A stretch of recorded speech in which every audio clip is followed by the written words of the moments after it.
मैले भने आज यो बेगमबेलीको यो गेट फुलको मलाई मन पर्ने कलरहरू चाहिँ कलेक्सन गरेर म आज यसको ब्रान्ड सार्न गइरहेको छु र तपाईहरुले पनि यसरी नै सार्न सक्नुहुन्छ र सार्ने तरिका धेरै छ। मेडिसिनहरु लाएर पनि सार्न सकिन्छ, तर मैले भने चाहिँ तपाईहरुले छुट्टो बचाउन सक्ने र घरमै गर्न सक्ने तरिकाहरु अपनाउँदै छु।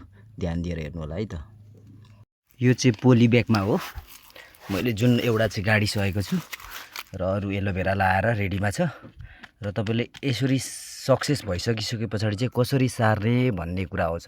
तपाईले यो सोइलले एकदमै सुरुमा राम्रो तरिकाले लाउनु भएको छ भने पछि यसको रुट आइसकेपछि हामीलाई छुटाउन सजिलो हुन्छ। सबैभन्दा सुरुमा चाहिँ हामीले छुटाउनको लागि चाहिँ सोइल राम्रो हुनुपर्यो, माटो राम्रो हुनुपर्यो, एकदम फुरफुराउँदो। मैले चाहिँ यहाँ के हालेको छु भने खरानी तपाईको अनि यो भुस अनि लिसौलो माटो छ है त। एकदम लिसौलो छ, फुरफुराउँदो छ। तपाईले पनि यसरी नै गर्न सक्नुहुन्छ र मैले एलोभेरा लाइसकेको छु। यसलाई यसरी राख्छु, धेरै तल पनि गाड्ने होइन, ठिक्क आफूलाई अनुमान गरे जतिकोमा, आफूले अनुमान गरेको जतिकोमा गाड्ने हो।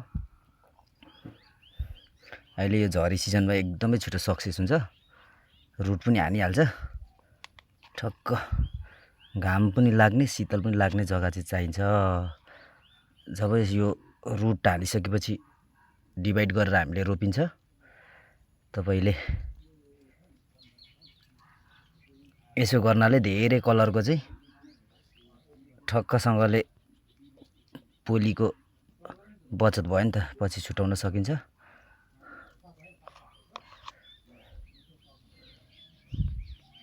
यसको ठ्याक्क 1 महिनामा यसले रुट हानिहाल्छ, मुना फेरिहाल्छ।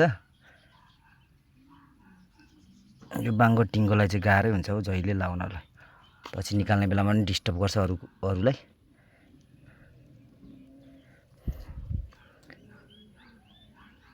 र यसरी रोप्नु होला है त है। अनि यसरी रोपिसके पछाडी मेरो चाहिँ अझै रोप्नु बाँकी नै छ। बाक्लो हाल्छु म चाहिँ।